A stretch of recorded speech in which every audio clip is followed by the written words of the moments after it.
दोस्तों, वीडियो को शुरू करने से पहले मैं आपको डिस्क्लेमर देना चाहूँगा कि वीडियो सिर्फ और सिर्फ एजुकेशनल पर्पस के लिए है। यहाँ पे आपको इन्वेस्टमेंट एडवाइस नहीं दी जाती, तो वीडियो को देखकर सीखना और इन्फॉर्मेशन लेना। अब देखिए दोस्तों, आज के मार्केट पे आते हैं। सबसे पहले निफ्टी की बात करते हैं। प्लस में जाके क्लोज किया, ओपन मार्केट के अंदर माइनस में चल गया था, काफ़ी टाइम इसने माइनस में बिताया था, बट क्लोजिंग बेसिस पे चलो ठीक है, 55 पॉइंट्स की तेजी के साथ में क्लोज हो चुका है। अब देखो, कल मैंने आपको बताने की कोशिश की थी निफ्टी के टेक्निकल्स और कुछ पैटर्न्स हमने डिस्कस किए थे, और हमने देखा कि ब्रेकडाउन निफ्टी में अभी तक हुआ नहीं है। तो ब्रेकडाउन नहीं हुआ यानी आज के दिन प्लस में तेजी है, तो ऑब्वियसली ब्रेकडाउन आज के दिन भी नहीं हुआ होगा। बाकी आप भी अपनी टेक्निकली रिसर्च कर सकते हैं निफ्टी के ऊपर। आपको क्या लगता है, ब्रेकडाउन हो चुका है या नहीं हो चुका है, कमेंट करके बता सकते हैं। निफ्टी बैंक को देखें तेजी में। मिड कैप ने अच्छा परफॉर्म नहीं किया आज के दिन, और स्मॉल कैप भी आज के दिन न्यूट्रल होकर बंद हो चुका है। मैक्सिमम जो कंपनीज है वो तेजी में आके बंद हो चुकी है, बट इसको भी हम 50-50 बोल सकते हैं। और ऐसे में काफ़ी इन्वेस्टर्स के पोर्टफोलियो ने प्लस में क्लोजिंग दी होगी, काफ़ी इन्वेस्टर्स के पोर्टफोलियो में माइनस में क्लोजिंग मिली होगी, क्योंकि निफ्टी ने कुछ खास नहीं किया, small and mid cap companies ने भी कुछ खास नहीं करा।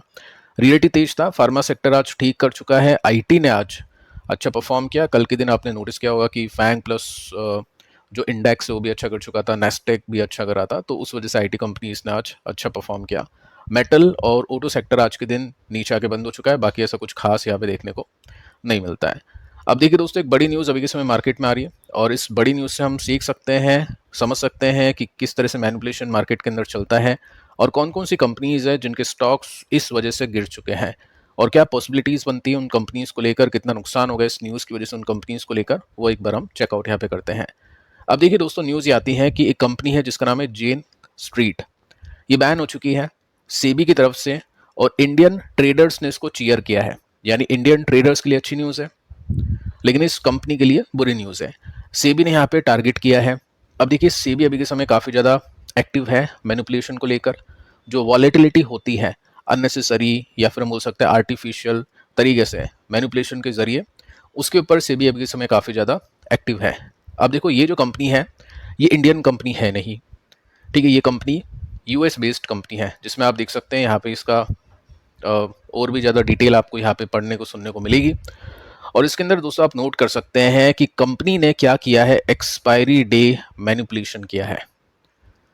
अब जो डेरिवेटिव्स ट्रेडिंग होती है, कॉल पुट ऑप्शन ट्रेडिंग होती है, उसके अंदर वैसे ही काफ़ी रिस्क होता है, ऊपर से ये भी मैनिपुलेशन कर देते हैं इंडियन मार्केट के अंदर, तो इन्वेस्टर्स के, ट्रेडर के काफ़ी ज़्यादा पैसे टूटते हैं, काफ़ी नुकसान होता है। और ट्रेडिंग का आपको दोस्तों पता ही है कि एक का फ़ायदा होगा तो दूसरे का नुकसान होगा, यानी किसी का नुकसान किसी का फ़ायदा होता है, दोनों पार्टी फ़ायदा नहीं कर सकती है। किसी को नुकसान खाना होगा तभी कोई दूसरा फ़ायदा उठा पाएगा, ठीक है। तो यहाँ पे दोस्तों आप नोट कर सकते हैं रीज़न क्या था, मैनिपुलेशन का था। इसको थोड़ा सा डिटेल में देखने की कोशिश करते हैं, और यहाँ पे आप सिंपली नोट कर सकते हैं कि 560 मिलियन डॉलर का जो भी इन्होंने गेन्स किए हैं, वो सारे गेन गलत तरीके से इन्होंने कमाए हैं। अब ये 560 मिलियन डॉलर यानी आधा बिलियन आप बोल सकते हैं इसको, तो तकरीबन 4000 से लेकर 5000 करोड़ रुपीस की कमाई है। तो इतनी बड़ी जो कमाई की है वो गलत तरीके से कमाया है इन्होंने, और इसके पीछे का रीज़न है ऑप्शंस के जो कॉन्ट्रैक्ट है उसको इन्फ्लुएंस किया है। अब ये क्या करते हैं, बहुत ही हैविली ट्रेड करते हैं, पंप एंड डंप करते हैं, यानी प्राइजेस को बढ़ा देते हैं, पहले अच्छी क्वांटिटी बाय करके फिर एकदम से उसको तोड़ देते हैं। तो एफआईस का आपको बताइए कि एफआईस के हाथ में सारा खेल होता है मार्केट के अंदर, लेकिन उसको ठीक है, वो कैश में बाय करते हैं, उसके बाद में उसको होल्ड करते हैं, लेकर जाते हैं, तो उसमें कोई दिक्कत नहीं है। लेकिन ये इंट्राडे के अंदर जो गेम हो जाता है उसमें सबसे ज़्यादा नुकसान होता है ट्रेडर का। कैश में अगर आप कुछ स्टॉक को मैनिपुलेट भी करोगे तो कोई बात नहीं है, इन्वेस्टर होल्ड कर लेगा उसको, उसको एक दो दिन से मतलब नहीं है, ठीक है। नुकसान होगा ट्रेडर का, अगर वो स्विंग ट्रेडर है या भी खरीद के कुछ टाइम बाद बेचना चाहता है, उसको डेफिनेटली एक झटका लग सकता है, लेकिन जो इन्वेस्टर है उसका कुछ नहीं बिगड़ता है। तो यहाँ पे जो ट्रेडर लोग हैं इसी वजह से खुश हो चुके हैं, क्योंकि काफ़ी नुकसान हो रहा था। आप देखोगे तो यहाँ पे जो जीरोधा के सीईओ है नितिन कामत, इन्होंने दोस्तों बोला है कि ये बैड न्यूज़ है एक्सचेंजेस के लिए और ब्रोकर्स के लिए। ऑब्वियस है, जब इतना पैसा कमा रहे हो, अभी आपको और भी प्रॉफिट्स इसमें देखने को मिलेगा, जो कि तकरीबन 36,000 करोड़ के आसपास का है। तो अच्छा प्रॉफिट अगर ये कंपनीज कमाएगी, ये बाहर की जो कंपनी है, ट्रेडिंग कंपनी है, ये कमाएगी, तो इसका फायदा ब्रोकर्स को भी होगा, क्योंकि वहाँ की जो ब्रोकिंग कंपनीज होती है, जो ब्रोकर्स होते हैं, उनके थ्रू ये बाय सेल नहीं करते हैं। अल्टीमेटली काम वहाँ पे होता है, कभी कभी कॉल यहाँ पे भी आता है, डीलर यहाँ पे भी होते हैं। अपनी जो भी कंपनीज़ हैं, मोतीलाल ओसवाल जैसी कंपनीज़ हैं, मतलब इंडियन जो कंपनीज़ हैं, नुवामा जैसी कंपनीज़ हैं, उनके पास भी इनका अकाउंट होता है और मल्टीपल अकाउंट्स होते हैं। एक ही ब्रोकर के पास में सारा काम ये नहीं करते हैं, मल्टीपल ब्रोकर्स के पास में ये सारा काम करते हैं। ऑब्वियस है एक्सचेंजेस को लेकर भी इसमें प्रॉफिट में कमी होगी, क्योंकि जब बैन हो चुका है तो इतने बड़े ट्रेड्स नहीं होंगे, तो उनका कमीशन नहीं बनेगा। डिपॉजिटरीज के पास में स्टॉक्स आते हैं जाते हैं तो वो भी नहीं हो पाएगा। नो डाउट ये ट्रेडिंग करते हैं, बट इन्वेस्टिंग कैश में भी ये डील करते हैं, तो उसमें डिपॉजिटरी का भी बेनिफिट मिलता है जब बड़े अमाउंट्स के साथ में ये सब चीज़ें होती हैं। तो ठीक है, इस वजह से आज के दिन जो एक्सचेंजेस कंपनीज हैं और जो ब्रोकिंग कंपनीज हैं उनके स्टॉक्स नीचे गए थे। अब देखो यहाँ पे आप नोट कर सकते हैं कि ये जो यूएस ट्रेडर है या जो फर्म है, इसने कैसे कमाए 36,500 करोड़ रुपीस। तो काफ़ी बड़ा अमाउंट है, और इतने अमाउंट के अंदर तो आपकी स्मॉल कैप कंपनीज आ जाती है, जितना अमाउंट इन्होंने बहुत ही कम टाइम के अंदर कमा लिया। देखिए दोस्तों, यहाँ पे मेंशन कर रखा है पंप एंड डंप। पंप यानी पहले स्टॉक को बढ़ाना गलत तरीके से। कभी कभी क्या होता है कि बहुत सारे ऑर्डर्स ये लगा देते हैं, डिमांड को बढ़ा देते हैं, एग्जीक्यूशन हो नहीं पाता है क्योंकि एक्टिवली ट्रेड करते हैं, सॉफ्टवेयर होते हैं इनके पास में काफ़ी सारे, कभी कभी खरीद लेते हैं। और आपको पता ही है ट्रेडर क्या देखता है, ट्रेडर प्राइस एक्शन देखता है कि कोई स्टॉक यहाँ पे है, नीचे गया, ठीक है, तो वो स्टॉक ऊपर जा रहा है, ऊपर जा रहा है, यहाँ से उसने कर दिया एक ब्रेकआउट। तो जैसे अपन ट्रेडर हैं तो हम क्या सोचेंगे कि चलो इसको ब्रेकआउट मिल चुका है, वॉल्यूम भी अच्छी है, तो ये जो यहाँ पे पंप किया था ये इसी कंपनी ने किया था। मतलब जो भी इस तरह के पंप एंड डंप होते हैं वो इस तरह की कंपनीज करती है। तो उसके अंदर क्या हुआ, ये जो प्राइस ऊपर गया, ये वाला जो प्राइस ऊपर गया, वो प्रॉपर प्राइस की तेजी नहीं थी, हम उसको जेन्युइन तेजी नहीं बोल सकते हैं, लेकिन पता नहीं होता है किस तरीके की कैसी तेजी, वॉल्यूम अच्छे दिख गए तो यहाँ पे इंडियन जो ट्रेडर है उसको खरीद लेंगे, उसके बाद में वो एकदम से डंप करेंगे, तो नुकसान होगा ट्रेडर्स का। जब भी देखते हो आपकी कभी कभी क्या होता है कि स्टॉप लॉस हिट करवा के स्टॉक या जो भी ऑप्शन है वो ऊपर चल जाता है, तो उसके पीछे का यही रीज़न होता है। अब पकड़ में दोस्तों एक कंपनी आई है, वैसे पता नहीं कितनी कंपनीज काम करती है, सब चीज़ें चलती रहती हैं, जो पकड़ा जाए वही चोर होता है इंडिया के अंदर, वो सब आपको पता ही है, ठीक है। अब देखो यहाँ पे क्या है, कंपनी 2000 में बनी थी, 3000 एम्प्लॉयज़ इस कंपनी के पास में। कंपनी का काम काफ़ी सारी कंट्रीज़ में है, यूएस में, यूरोप में, एशिया में है। टोटल 45 कंट्रीज़ में ये जो कंपनी है ऑपरेट करती हैं। आगे चलते हैं और यहाँ पे हम देखने की कोशिश करते हैं, कंपनी ने तकरीबन 2023 से लेकर 2024 में $5 बिलियन के आसपास, यानी 36,671 करोड़ रुपीस का प्रॉफिट कमाया है। अब इसकी वजह से दोस्तों सरकार को भी टैक्स मिलता है, ब्रोकर्स का भी अच्छा फ़ायदा होता है, एक्सचेंजेस का भी फ़ायदा होता है।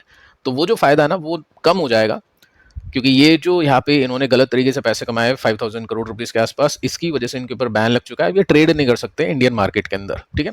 तो ट्रेडिंग एक्टिविटी नहीं होगी, तो डेफिनेटली जो भी इनके साथ में एसोसिएट थे, चाहे वो एक्सचेंजेस थे, चाहे वो डिपॉजिटरी थी, चाहे वो ब्रोकर्स थे, उनको नुकसान होगा, उनकी अर्निंग्स थोड़ी सी कम हो जाएगी। अब देखो सेबी ने यहाँ पे 2 रीजंस को मेंशन किया है, morning pump and afternoon dump. क्या करते हैं, लार्ज क्वांटिटी के अंदर बैंक निफ्टी ये खरीदते हैं और स्टॉक खरीदते हैं, फ्यूचर खरीदते हैं स्टार्टिंग में 9-10 बजे के आसपास, पुश करते हैं इंडेक्स को हायर ऊपर जाने के लिए, साथ में अपनी पोजीशन को बेच देते हैं अग्रेसिवली क्लोजिंग टाइम में। तो ये सब चीज़ें ये करते हैं, और डेफिनेटली इनके पास में पैसा है, ये कर सकते हैं, लेकिन डेली बेसिस पे करना, गलत तरीके से करना, वो डेफिनेटली फिर सेबी के साथ में फ्लैग हो जाता है, और उसकी वजह से ये सब चीज़ें दिक्कत आती है। सेकेंड आप देखोगे तो यहाँ पे एक्सपायरी डे, इंडेक्स के अंदर काफ़ी मैनिपुलेशन होता है, एक्सपायरी में काफ़ी ट्रेडर ट्रेड करते हैं, काफ़ी शॉर्ट सेलर उसको बेचते हैं, एक्सपायरी में प्रीमियम कम होता है, तो ऑटोमेटिकली जो भी कॉल पुट होगी उसका प्रीमियम गिरता है, प्राइजेस कम होते हैं, तो जो शॉर्ट सेलर होते हैं उसको फ़ायदा होता है। तो यहाँ पे भी ये काफ़ी ज़्यादा मैनिपुलेशन करते हैं, क्लोजिंग प्राइस के आसपास ये सब चीज़ें करते हैं ताकि पकड़ में आए नहीं। तो ये अभी पकड़ में आ चुके हैं और इनको बैन लग चुका है। अब देखिए दोस्तों, इसकी वजह से कुछ कंपनीज है जिनके स्टॉक्स गिरे हैं, मतलब एक सेक्टर है जिसका नाम है फाइनेंशियल मार्केट, स्टॉक मार्केट का सेक्टर हम इसको बोल सकते हैं। हर एक कंपनी का स्टॉक गिरा है आज के दिन, हर एक स्टॉक गिरा है। कुछ कंपनी के स्टॉक ज़्यादा गिरे हैं तो कुछ कंपनीज के स्टॉक कम गिरे हैं। अब क्वेश्चन ये बनता है कि यहाँ पे है फियर। अब वॉरेन बफेट ने बोला है फियर में इन्वेस्टर ग्रीडी बन जाते हैं, लेकिन ठीक है, दिमाग लगा के आँख खोल के, फियर तो पता नहीं पेनी स्टॉक की कंपनीज के अंदर भी जो ऊपर से 80% गिर चुकी है, तो ऐसा थोड़ी ना उसको खरीद लेंगे।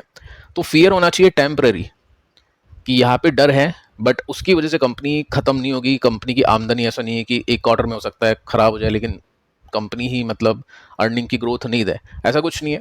तो वो देखना पड़ता है इन्वेस्टर को। तो फियर कैसा है, अब देखो यहाँ पे क्या आपको ऐसा लगता है कि इनके बैन होने के बाद में क्या CDSL में ग्रोथ नहीं होगी? क्या इंडियन जो इन्वेस्टर्स हैं वो ज़्यादा ट्रेड नहीं करेंगे, या इंडियन इन्वेस्टर्स जो मार्केट के अंदर आ रहे हैं, नए इन्वेस्टर्स, वो मार्केट के अंदर नहीं आएंगे? डेफिनेटली यहाँ पे कुछ क्लाइंट कम होते हैं कंपनीज के, कुछ क्लाइंट चले जाते हैं। आईटी कंपनीज में भी हम देख चुके हैं कुछ क्लाइंट चले जाते हैं, तो इसका मतलब ये नहीं कि नए क्लाइंट नहीं आते हैं, तो ग्रोथ बनती है। इंडिया की ग्रोथ अगर मैं आपको बताऊं तो अभी के अंदर, मतलब अभी की जो सिचुएशन है उसके अंदर काफ़ी ज़्यादा स्कोप है। अगर मैं यूएस के साथ में कंपैरिजन करूं तो उसके अंदर, यूएस के अंदर अगर मतलब हम बोल सकते हैं 20 में से 10 लोग ट्रेड करते हैं, तो इंडिया में अभी 4 लोग ही ट्रेड करते हैं, तो स्कोप अभी बहुत ही ज़्यादा है।